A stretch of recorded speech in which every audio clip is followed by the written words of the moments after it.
American history story time. With the recent event of a handful of billionaires getting pressure cooked in a pop can on the bottom of the ocean because they really wanted to look at a sunken boat in the dark through a shitty little window that they could have Googled, proving that people don't get rich because of their supreme intellectual prowess, arguably the most famous ship to ever fail at being a ship is back front and center in the news again. And for whatever reason, the Titanic has consumed the public's imagination for well over a century now. But for me, the most interesting thing about the Titanic isn't its sinking, or isn't a few billionaires getting the full Titanic experience, it's how the ship was discovered. The boat made its impromptu transformation into a submarine, bringing the first group of rich people down to visit the wreck of the Titanic firsthand in 1912. Unfortunately, that time, like usual, they dragged a bunch of poor people down with them, but the ship remained lost on the ocean floor for the next 73 years. Fast forward to 1982, and University of Rhode Island oceanographer and Navy reservist Robert Ballard really wants to find the Titanic, and he's got an idea. He was confident that he could build deep-sea submersibles that could go down and film the Titanic. Not ones you'd put people on, because he's not a fucking idiot, but nonetheless, these submersibles would have been cutting-edge, one-of-a-kind technology that would have costed a metric ton of money to build. And he was like, who has metric tons of money to just throw at shit with little to no accountability?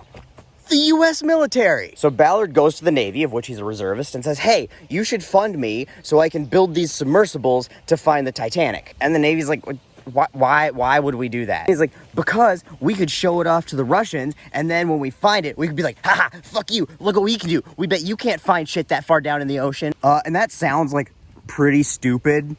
In hindsight, but the US and Russia were like super petty during the Cold War, and we did that shit all the time. Like literally, that's the only reason we put a man on the moon, to be petty. But the Navy wasn't completely convinced yet, but they were thinking, you know, we could possibly use these submersibles to go check out a couple of our nuclear subs that sunk in the area and try to figure out why they sunk. So the Navy was like, okay, we will fund your submersible project to find our submarines, not the Titanic, our submarines. Ballard still really wanted to find the Titanic, so he went above the Navy's head to President Reagan, who was really fucking petty as well, and pitched his idea to go na to the Soviets by finding the Titanic to Reagan himself, and Reagan's like, fucking love that idea. Which, I mean, obviously he did. The idiot spent $30 billion trying to build fucking space lasers like he was Dr. Evil. This wasn't even remotely his dumbest petty Cold War idea. With presidential seal of approval in hand, the Navy was like, all right, you've got 4 one-month-long expeditions to find our 2 submarines. That gives you 2 months per submarine to locate them and get the information we want. If you get that done earlier than the time we've given you,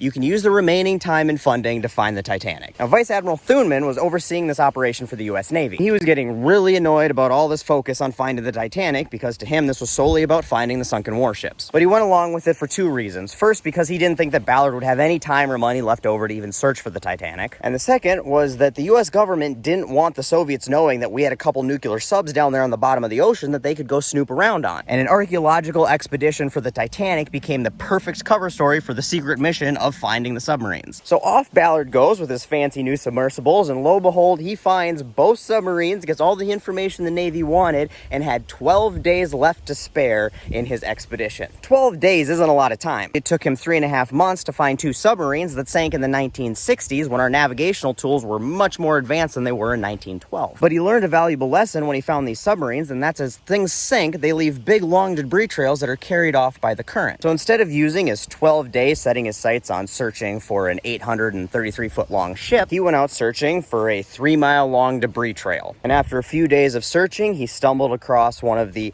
29 boilers that provided steam for the Titanic's engines, and he was able to follow that and its debris field right to the wreck. Just like that, the cover story became a very real story, and the Titanic was found in a guy's spare time while he was doing secret missions for the Navy. Ballard would go on to follow up that success with other impressive discoveries, including the German battleship the Bismarck, the U.S. aircraft carrier Yorktown, and JFK's PT boat PT-109. But with over a century of history, mystery, and discovery surrounding the unsinkable ship that's laying on the bottom of the ocean, I personally think that the way that Robert Ballard found the boat in 1985 is the most interesting piece of the Titanic's puzzle.